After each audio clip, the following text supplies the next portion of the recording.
It's crossover Thursday, so that means we're going to be getting some enemy intel today from the Locked On Broncos podcast. And the good news for the Chargers is that Joey Bosa and some other star players will be back for the game.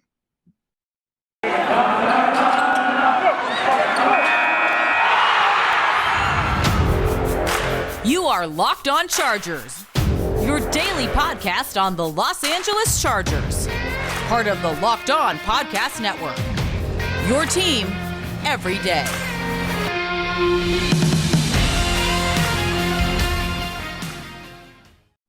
What is up, and welcome into the Locked On Chargers podcast. I'm your host, Daniel Wade. Joined as always, my co-host, David Drogemeyer, and thank you for making us your first listen. We have been covering the Chargers for over 5 seasons. We started doing our own Facebook Live show, Chargers Domination Live. Now this is our 4th season as a host of the Locked On Chargers podcast, bringing you your team every day. And we're getting back to our live roots here. If you haven't already, make sure to check out the new Locked On Chargers YouTube channel and subscribe there. We've been loving doing that with you guys. And of course, as always, the show is for free on all platforms, wherever you get your podcast from, and make sure to rate and review if you like the show as well. But David, more good COVID news on today's show. The Chargers have gotten some stars back, and it's possible they get everyone back at this point, right? At least through the guys that were put on today, because there was a couple more guys put on the list on Wednesday, and we'll talk about that as well. But seeing Joey Bosa's name get activated, seeing Corey Linsley's name get activated, which is something with it's been so much uncertainty, even with the new lenient rules.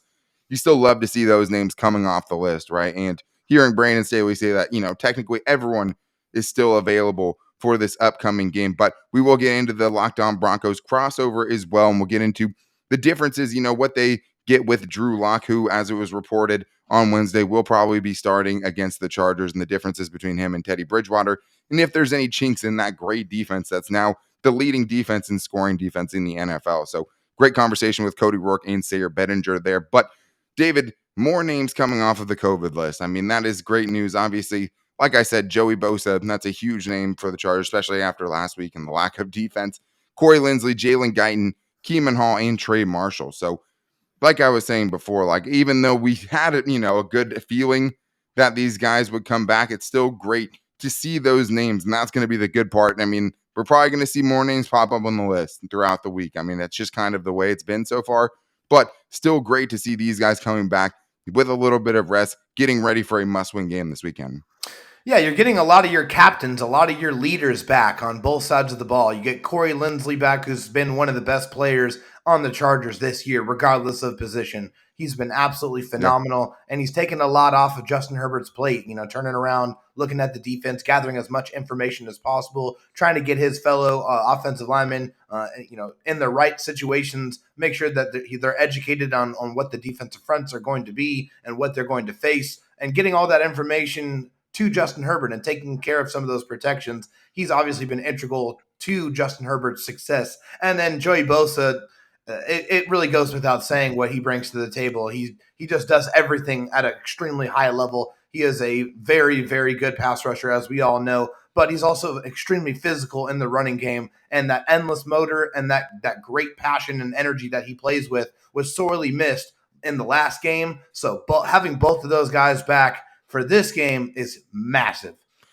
Well, for Joey Bosa, I mean, theoretically, what he does for the rest of your defense as well. I mean, giving other guys single matchups. I mean, you saw what it looked like last week when, the other team knows who your best edge rusher is and can take that away in Uchenna Nwosu, and you don't have another guy on the other side to make them not do that, right? And the Chargers had 3 pressures last week. So I'd say getting Joey Bosa back is huge. You got Chris Rumph back yesterday. So you also have Kyler Fackrell, who's working his way back from injured reserve. Brandon Staley made it seem like he's not coming back this week, but still, you need that rotation, especially as the season ends. Hopefully, they can get him back by the Raiders game, and hopefully, that's still a very important game. And there's some, more important names that went on the list for the Chargers on Wednesday, mainly starting right tackle Storm Norton, right? Which it's crazy that we're stressing about Storm Norton, right? Potentially being on the COVID list, but it was Storm Norton and Kenneth Murray. And like I said before, Brandon Staley did say that everyone on the list is still potentially available for Sunday's game. And I mean, there's still some huge names on the list. Michael Davis, Nazir Adderley, Mike Williams, Storm Norton, Trey Pipkins, Dustin Hopkins, Chris Harris Jr., just to name a few. I mean, those are the biggest ones, obviously. But the one thing about that, though, David, and, Kenneth Murray was put on the list as well. And of course, right now, that doesn't feel like with the other names on there that it's, the leading story here, but there's two big names on there because it's not only Storm Norton, but Trey Pipkins was also already put on the list this week as well. And Brandon Staley did say that he expected both of those guys to be back this week, which it's hard to say how you can feel confident in anything at this point. Obviously, the new regulations make you feel better about it because really, who starts at right tackle after your second and third string right tackles can't go? Yeah, that's the big question. I think looking at this right now, I think the Chargers would be wise to probably prepare Michael Schofield to play right tackle because he has played right tackle for the Chargers and in the NFL before, and he's a serviceable guy. I mean, he gets his job done for the most part. He doesn't do anything spectacularly. He's not going to really get your pancakes, but he is just a solid offensive lineman. He's been a good pickup for the Chargers. I think when they plug and played him in after the injury to O'Day, you really didn't see a whole lot of drop off there. So that's credit to him, credit to his ability. But I think that's probably the option. And obviously, I think we hope that Trey Pipkins or Storm Norton's able to come back and get activated off the list because they need all kinds of protection. And I know it's crazy to hear us talking about that the way that we've talked about both of those players at different points in this season, but that's the way it is going in this game. They need their best 5 offensive linemen out there against one of the best defenses in the NFL. Yeah, they do. And I mean, I think Oday Abushi was definitely better than Michael Schofield. I mean, I think there was definitely a gap there, but at least Schofield's been serviceable, and that's really all you can ask. And that's what you hope he can be at right tackle, but that still leaves a right guard spot that would have to get filled. And if that's the case, is it Senio Kelemete that's going to be there, who had such a rough performance?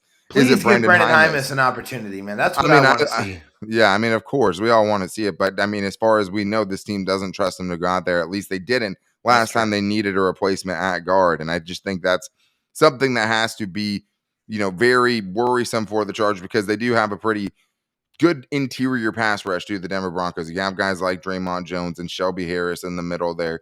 And obviously a guy like Bradley Chubb as well, who can be a game breaker on any given Sunday. But that is going to be huge. And I think the biggest thing now, David, is just waiting on bated breath to see what other names pop up this week. I mean, obviously, it's going in a positive direction. You don't expect these other players who just tested positive, obviously, to test positive again so close together, even though I'm sure it's technically possible.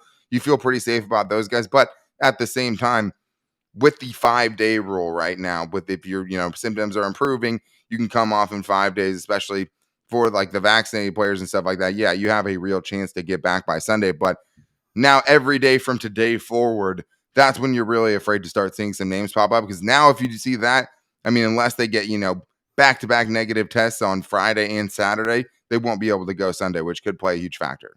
Yeah, I mean, I think anybody that you see that pops up on the list, starting from today on, the likelihood of them being available for Sunday is very, very slim. I don't think that that's a situation that's going to happen. And that really makes you wonder, I mean, who else on the offensive line who hasn't been ruled out could potentially get ruled out or test positive. And that's another thing that really scares you to death because, the Chargers may not be ready to throw Brendan Hymas out there, but if anyone else tests positive, they might not have a choice.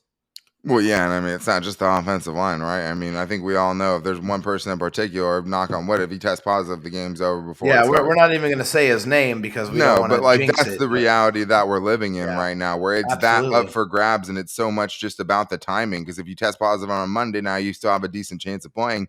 You test positive on a Friday, it's literally just a timing thing, which is just what makes it all such a crapshoot. But in other COVID news, though, the Chargers did activate Tristan Vizcaino, who would potentially take the place of Dustin Hopkins, who is still on the COVID reserve list right now. And that is another scary proposition. Obviously they felt confident in him sticking around on the practice squad, but the results that we saw in the game told a very different story. And I think this is obviously a game where points are going to be at a premium.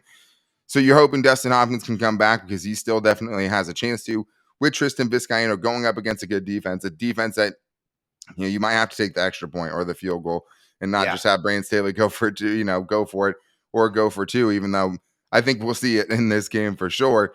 That's something to monitor as well, because that's obviously a drop out there because Dustin Hopkins has been great. Good news is Andre Roberts is back, and he's been the other huge special teams boon for the Chargers. But we do have 2 more segments to get into because it is crossover Thursday. So we're going to be talking with the Locked On Broncos podcast and talk about the differences between Drew Lock and Teddy Bridgewater. We know the Chargers have been, burned by Drew Lock before, unfortunately, but he also, had an interception and a fumble within like 5 plays the last time he was out there. So I think that bodes well for the Chargers. We'll see what they have to say about it coming up after this. But first, I need to tell you guys about the official betting sponsor of the Locked On Chargers podcast, and it's betonline.ag. And right now, guys, you have the college football playoff coming up on Friday, right? You have Alabama, Cincinnati, you have Georgia, Michigan, huge bowl games to bet on. The number one place for all pro and college football action is betonline.ag. You guys can check out the new props, odds, and lines, the best they've ever had over at BetOnline, and they remain your number one spot for all sports action this season. This is one of the best times of the year to be betting on sports. You have college and pro basketball, you have the NHL, you have, NFL and college football, as well as UFC coming back with some big cards in January. I mean, so much things to bet on, and everything is more exciting when you have some action on the game. The only place I put my money is with BetOnline. So if you head to the website or use your mobile device to sign up, you guys can even get some free money to play with. If you use the promo code LOCKEDON, you can get a 50% welcome bonus with your first deposit. That's promo code LOCKEDON, all caps, one word, for a 50% welcome bonus, free money to play with. And the best bets to win are when you're betting with someone else's money. So cash in on that right now, guys. Get in on this bowl season and make yourself some money, whether it's, baseball, and then when that comes back, if it ever comes back, basketball, football, NHL, right to your favorite Vegas casino games. BetOnline is the only place that you can go, because BetOnline is where the game starts. It's another episode of a Locked On NFL crossover AFC West divisional matchup this week between the Denver Broncos traveling to SoFi Stadium to take on the Los Angeles Chargers in a rematch from early on in the season. Both teams coming off of losses, and there's 2 games remaining to break it all down. I'm Cody Roark of Locked On Broncos, my co-host Sayre Bedinger of Locked On Broncos, and we're talking with Locked On Chargers host Daniel Wade. Dan, great to see you, my man, as always. Obviously, a lot has changed since these teams first played early on the season in Denver, and obviously they're kind of finding themselves in dire straits here with 2 games remaining. Yeah, I mean, I think there are some similarities, just because I think when the Chargers played the Broncos the first time, they were 6-4, but they started 4-1, right? So they were sliding a little bit when it came to that Broncos game. But I think you had a totally different outlook of the team and a different outlook of the playoff picture, right? And right now, it's down to the nitty gritty. I mean, this is a must-win game for the Chargers, so it's going to be hugely important.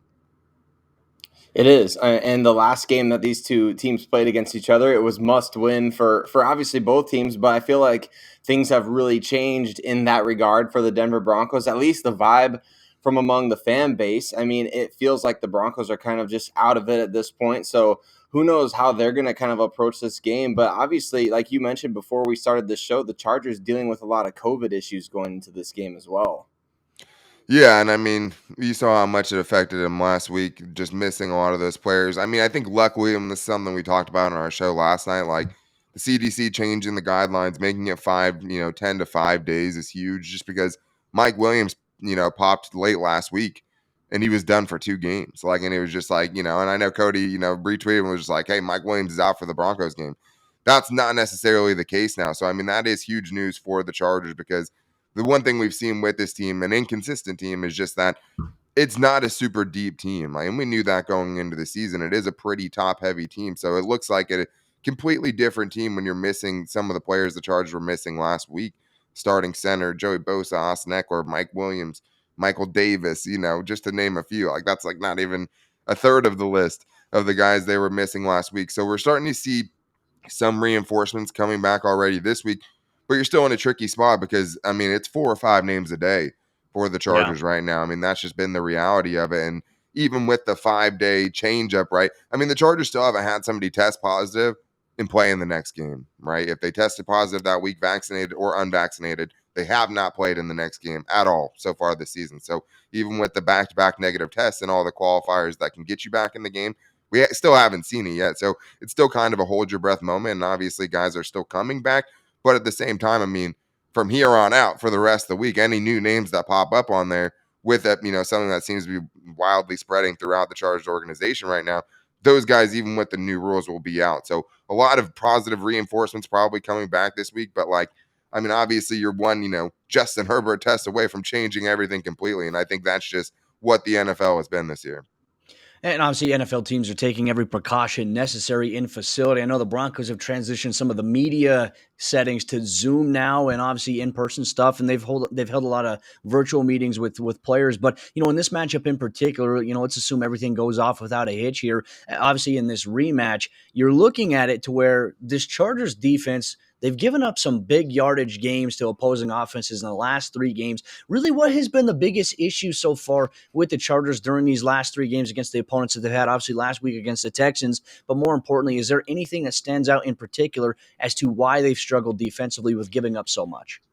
Yeah, I mean, I think you look at one thing in particular, if you were trying to boil it down to one thing, it's the lack of Derwin James. I mean, that's been the one main constant throughout those games. And he hasn't been a COVID thing, right? He's had a hamstring injury. But, I mean, you saw the difference when he was out there and when he was not in the Kansas City Chiefs game.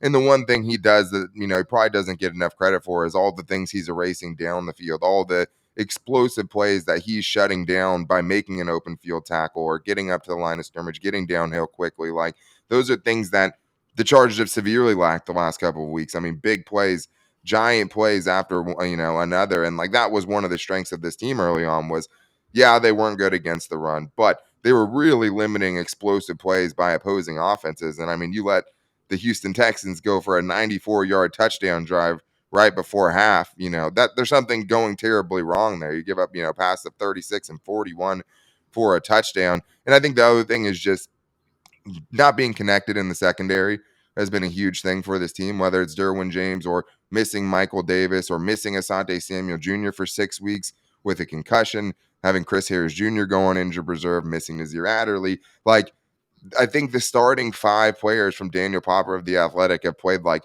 82 snaps in their starting secondary together this year. And I think that you've really seen that kind of come to fruition over the last couple of games, like what it's like when you're not connected back there and how many big plays that will allow. And I think that's really led to the jump of, yardage totals and point totals. But I mean, let's be clear about one thing. I mean, it hasn't been a good defense all year, with or without Derwin James, with or without Joey Bosa. The defense hasn't been good all season, and you're seeing what happens if you are missing even 1 or 2 of those guys, let alone 5 or 6, how much, dramatically different that looks. That's Broncos fans can totally relate with that. I no doubt about that for sure. So I want to ask about Justin Herbert. Obviously, from our perspective, he's an MVP caliber player, and I'm sure from the Chargers fan perspective as well. There's only so far that a quarterback can carry a team, though. We've seen that with Justin Herbert. I mean, he's been posting unbelievable statistics his first couple seasons. He's put some of the, I mean, we saw that Kansas City game where the Chargers fell short a couple of weeks ago. I mean, Justin Herbert was awesome in that game, but there's, like I said, there's only so far he can take you. And obviously you still have a couple more weeks before you can really, or maybe more, before you really do kind of a reflection on the season that was. But what were kind of your expectations for Herbert going into this season, and how has he met, exceeded? Has he been doing exactly what you guys thought? Like, where are you guys at with Justin Herbert 15 games into this season?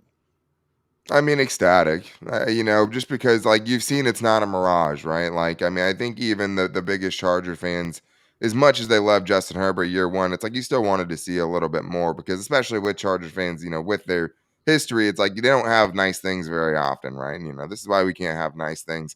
You're a little hesitant to fully buy into the new guy, and I think he's so far and away exceeded those expectations, no matter what kind of the national media attention towards him has been, because he's also been one of those guys where he'll have a good month that he's a top 5 quarterback in, the national media perspective, and he'll have 2 poor games, or at least outside looking in poor games. And then it's like, oh, well, are we too soon about the Joe Burrow, Justin Herbert talk or the Tua talk? Like, there's been so much talk around him that, like, I think what gets lost is how good he has been. And just the fact that, wins aren't a quarterback stat. And I mean, he's been a major part in a lot of the big wins for the Chargers this year. But what it boils down to is if Justin Herbert doesn't have a good game, the Chargers aren't winning games, right? And like, that's just, they're not a team that's built well enough. I mean, I think they're 30th in special teams DVOA and like 31st in scoring defense. So like, that's 2/3 of your team, 2 of the 3 phases of your team that have been far below average so far this season.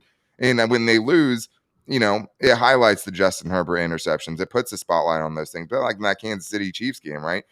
2 minutes and 16 seconds left. He just had a go-ahead fourth quarter game-winning drive, and they come back and match it and go ahead and win in overtime, right? But that gets forgotten about in the grand scheme of things. But I think it's been huge, right? And new offense, and that's been the story of his life, like 5 new offensive coordinators, like 4 new head coaches the last 5 years.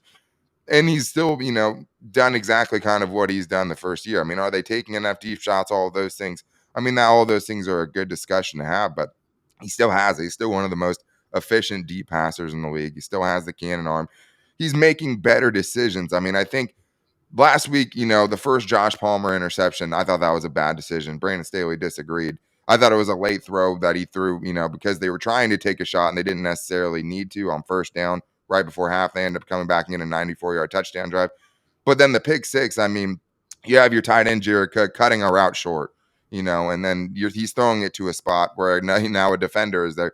Whether or not it would have been a good enough gain for you to make that throw, I think is a conversation. But that's the second time this happened this year. But I think the big thing is there haven't been a ton of interceptable passes. Like, it's not just the lack, of interceptions, the lack of making bad decisions, but like, I think that there's just been so few interceptable passes and things like that outside of the ones that have been caught that you're really happy with his decision making, and you're still seeing improvements in his progressions, using his eyes to lick safeties off and opening up little holes for his receivers and dealing with a lot of moving parts. So Justin Herbert, I think, has been great. And I don't know if he's necessarily MVP this season, but I mean, he's in the conversation, or, maybe right on the outside looking in, which I think is all you can ask for a second-year quarterback. I know Broncos fans wish they had Justin Herbert. I was a huge fan of him coming out of the University of Oregon. Had a chance to watch him when he was a high school player at Sheldon. Just very, very special talent there. I know Broncos country is aching that and wishing he would have came out a year sooner than he actually did. But Broncos country and obviously Chargers Nation coming up here in just a moment. We're going to flip the script. Daniel's going to ask Sayre and I some questions about this Denver Broncos team. 2 games remain in the season. We'll get to that coming up here in just a moment. But real quick, I want to give a special shout out to all the listeners, Locked On Broncos and also Locked On Chargers. Thank you for making our shows your first listen of the day, every single day, for all the content and coverage you need all year long with the teams that you root for. With the Broncos, the Chargers, we have you covered here, the Locked On Podcast Network. All right, we're back here with crossover Thursday, Locked On Broncos, Locked On Chargers. Huge game. I mean, the playoffs start this weekend for the Chargers, so there's no amount of, things that you could say about this game that wouldn't be true about how important it is, whether they want to downplay it or not. I mean, this is the playoffs for the Chargers, and they're going up against a team that already beat them, and I think that's what's tough is for me specifically, like, how is the Chargers offense going to fare, right? But the other big part of that too is how is the Denver Broncos offense going to fare against a defense that's been a sieve lately and just has been leaking confidence and a lot of points. So one thing that we do know, that we did get news about today, Ian Rappaport reporting that Drew Lock will probably be starting this weekend, and it's hard to know how to feel about that, right? Because Drew Lock, as Chargers fans know, is explosive, right? And that can go good and bad, and I'm sure you guys know that as well. And we've seen it in Charger games, him scoring, 3 or 4 touchdowns in a fourth quarter against the Chargers and all that. But in the first matchup, I think Teddy Bridgewater was what the Broncos needed that day against the Chargers. Drew Lock came in, had an interception and a fumble that somehow went for a first down to Tim Patrick. I'm still annoyed about that. But Cody, what do you think, are the pros and the cons? Because I know you've talked about, you're seeing some downfield throws and things like that you might not see with Teddy Bridgewater, but it also comes with some risks as well. The double fumble last week and some crazy stuff happens when Drew Lock gets in there. So when you see that Drew Lock is the starting quarterback this week, how does that make you feel? Well, I think for the most part, when we go back and watch his performance against the Raiders, he played a pretty solid game for the most part. He just couldn't get help from the offensive line. The offensive line probably had their worst performance of the season from a protection standpoint, and also being able to try to get the run game going. A lot of whiffs, a lot of missed assignments that allowed the Raiders, who were the 26th ranked rushing defense, to shut down the Broncos rushing attack of Melvin Gordon and Javonte Williams. Between the two of them, they each had 14 carries combined and only 8 yards. Daniel, that is insane when you think about it. When you look at the talent that the Broncos have at the tailback position, they were really limited. But, Drew Lock, he made some really good throws. He had a couple of misses and obviously some plays maybe he'd like back, but he didn't put the Broncos in harm's way with his play, which is something that you like to see. And the downfield tack was there. I mean, being able to take shots downfield, it gives you a little bit more optimism, I'd say, in these final 2 games for the Broncos having a downfield passing attack, because defenses have really started to adjust now to what the Broncos are able to do, and really it's primarily run the football. Now that you have Drew Lock there, if the Broncos can get the run game going and kind of bounce back from last week against the Raiders, they have a chance to air it out as well, but Drew will have to protect the football. Can he do it 2 weeks in a row? That's a big question. I think it's one of the biggest questions in this game because I think one of the things that covered up some of the Chargers' defensive issues early on were the turnovers that they were forcing. So I think that is going to play a huge factor. But Sayre, obviously, that's the game plan. If you're the Broncos, seeing what the Texans did, I mean, the Texans were averaging 77 rushing yards going into last week per game, put up a buck 90 against the Chargers defense, and they're getting some reinforcements back. I mean, I saw that the Chargers with Justin Jones, one defensive tackle on the field, are averaging 3.5 yards per carry against them. Without Justin Jones, it's 5.3. That's a 2-yard difference, which seems wild for one player to have that substantial of a difference. But they were missing dudes, obviously. Either way, it still seems like that would be the game plan. Yeah, you have to, cover the whole field when it is Drew Lock, which maybe opens some things up for the running game. But I mean, from my perspective, from the outside looking in, like, you want to be smash mouth football in this game. You want to make the Chargers, limit the possessions of Justin Herbert, get that two-headed monster back there going. And I think that's their clearest path to victory. I think you're spot on with that. Absolutely. And I think definitely that run game setting up the pass, even though the Raiders had a lot of success defending the run against the Broncos, I feel like that was definitely an area where the Broncos utilized, the threat of the run to open up things for Drew Lock. And that's exactly where he has had the most success since he came into the NFL, dating back to his rookie season in 2019. Drew Lock off play action, he's actually pretty darn good. And I mean, you can't run play action every single play, but man, you see like all these different analytics outlets and how hard they are on Drew Lock, and rightfully so in many respects. Pro Football Focus being the first and foremost, they gave him a really good grade this past weekend. And because he was hitting a lot of those throws, like Cody mentioned, those downfield throws that he made in this last game against the Raiders came a lot off play action and those deep crossing routes that they like to run with Jerry Jeudy. And, well, sometimes with Jerry Jeudy, sometimes with other guys. But drop passes really plagued the Broncos in this game. And so I feel like you still have to go with that same type of formula. You've got to believe that what we did against the Raiders is going to work if these guys can just catch the ball. So set up those deep passing plays with the running game, establish the ground game with Melvin Gordon, Javonte Williams, and see what kind of happens with Drew Lock, kind of as a byproduct of that. Because right now it doesn't look like either Broncos quarterback, like you mentioned that Chargers game from last season where Drew Lock scored 3 touchdowns in the fourth quarter. We just haven't seen anything really like that from the Broncos quarterbacks this season. And so you gotta establish the ground game early to kind of try to establish yourself as the, for lack of a better term, alpha in this type of game. Yeah, and when I think Drew Lock, the word is always volatility, right? Which is always a positive and a negative. But it's like if you can reduce those bad plays, the really bad plays, I mean, the exciting plays are definitely there. I mean, I've seen it firsthand against the Chargers, some ridiculous throws that he's made and some big moments against them as well. So, I mean, there are some positives there. And he also, might have a couple of turnovers this week. But from a bigger perspective, Cody, I know one thing that you guys have kind of been going through all season is just what the Broncos are going to do with their head coach. And I mean, Vic Fangio is a defensive guy, right? You see a 15-10 loss, and the joke out there is like, Vic Fangio is okay with that, like just low scoring game, kind of grind it out type of a thing. But I've also, follow you and seen kind of how you feel about it. Is it a done deal? I mean, obviously, defensively, the Broncos, I think they're now the number 1 scoring defense in the NFL. Yeah. So, like, that part of it is obviously working. Is it a done deal, even though, like, that part of it, he's kind of getting the job done? Like, there's no thought of, like, okay, Pat Shurmur, we can get a new offensive mind in here because the defense is obviously going well. Is it done at this point to you?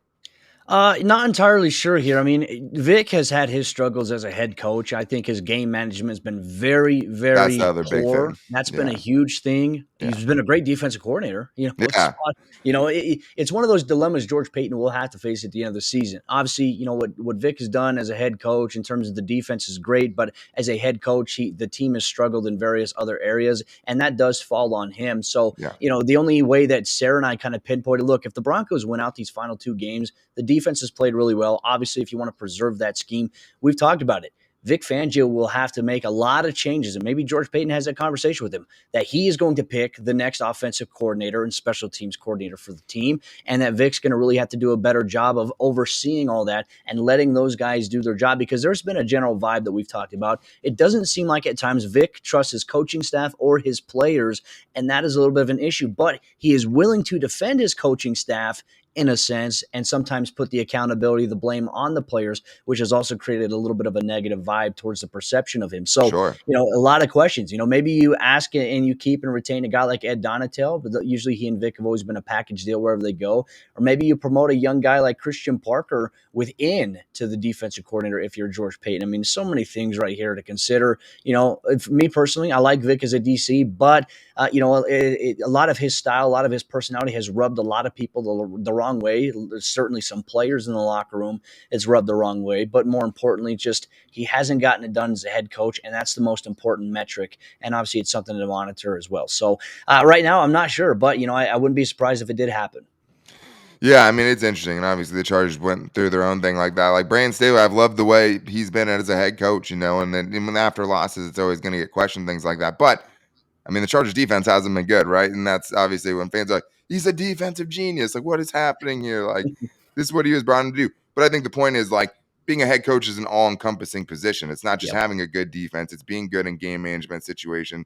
It's being able to pick the right offensive mind to run your scheme, and be able to take some of that off your plate. But either way, it's a great defense, and the Chargers always struggle with this defense. Now, they've made strides in the number one scoring defense in the NFL, Sayre. So before we wrap up real quick, I just want to know, like, is there a specific weakness to this defense? Because I watch it, and I mean, there's some nitpicking things that you could do, but like, I don't even know, going into my own, preview show and stuff like that, what the specific area the Chargers should do outside of just trying to play towards their strengths.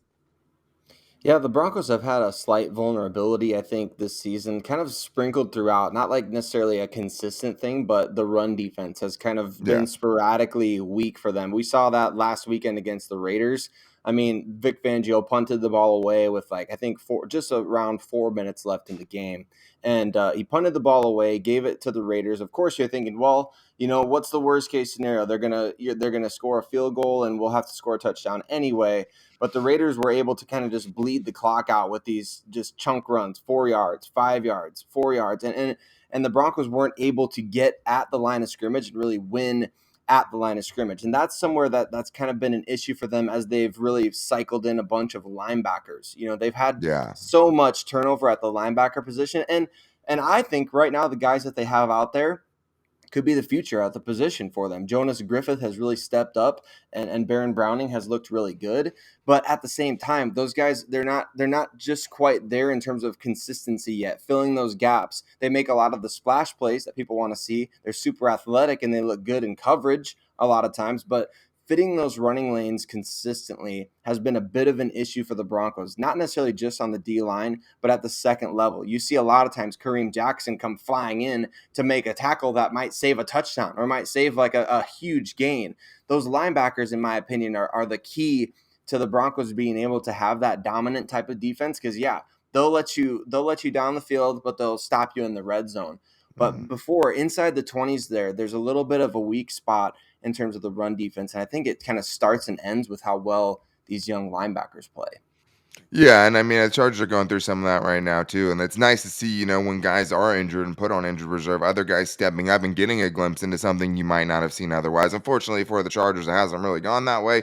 And you're seeing kind of guys get exposed and kind of the lack of depth after the top line starters for the Chargers. But yeah, I mean, I thought the same thing going in the last game. And I think Justin Herbert was their leading rusher with 36 rushing yards. So they weren't necessarily, ready to take advantage of that weakness if it was there. And I mean, they're not the most physically dominating offensive line, but it is a more physically dominating offensive line, especially that left side with Sean Slater, Matt Filer, Corey Linsley, if he can come back this week, than we've seen in a long time. And that's a nice thing for the Chargers to be able to build on. And I think when they do run the ball, that's going to be where they're trying to follow, because Rashawn Slater, even as a rookie, has been physically dominant to the point where you're like, how is this dude doing this, as a 22-year-old in the league? But I'm really excited for this matchup. Huge stakes on the line for both teams. Head coaching positions potentially on the line, playoff positions potentially on the line. But I'm super excited to watch it, and I'm, very nervous for the Chargers after that first go around. Hopefully for Chargers fans, things are different. But thank you to all fans for making us your first listen, whether it's Locked On Broncos, Locked On Chargers. You're getting the best from both teams every day from your host. So thank you guys, Cody, Sayre. Always love getting on with you guys. Even when I'm a little sick, it's always fun to chop it up and get into this matchup. And I think it's going to be a good game. I think it will be even closer than the first time around. But make sure you guys are subscribing to the Locked On Chargers and Locked On Broncos YouTube channel and finding the show for free on all platforms wherever you get your podcast from. But let's get ready for a big time matchup this weekend. We'll talk to you guys later.